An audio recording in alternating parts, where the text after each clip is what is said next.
for joining. Katie helping me with the devotions today.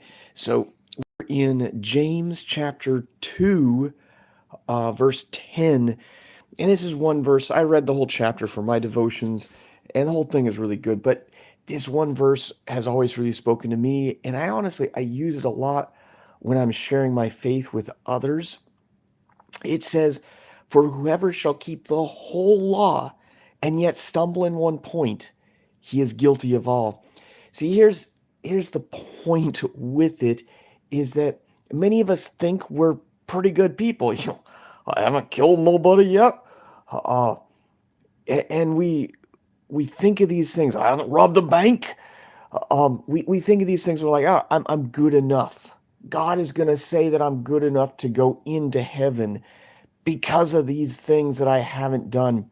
But Jesus raises the bar to a much higher level. He says that um, if you think one covetous thought, well, that's even in the Ten Commandments. The Ten Commandments said, "Covet, thou shalt not covet." That's something you do in your head.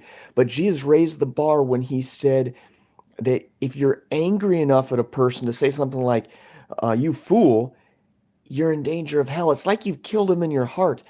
He said, if you think one lustful thought, that's like you've committed adultery in your heart. And so he definitely raises the bar. And so for any of us, even with the Ten Commandments, without raising the bar with Jesus, had said, have you ever lied? If you've lied once, one time, you can't get to heaven on your own. If, according to Jesus, if you think one mean thought, if you are covetous, if you are lustful one time, then your connection between you and God is broken. And that's the whole point.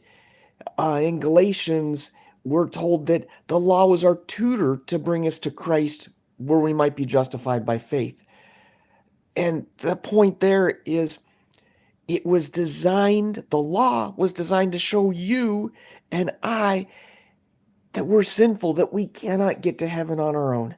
And that's the point with it.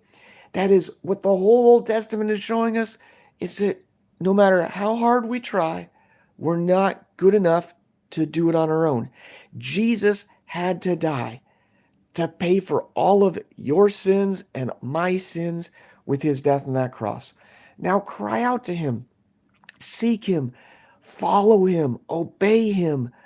Do the things he tells us to do. I sure love you guys.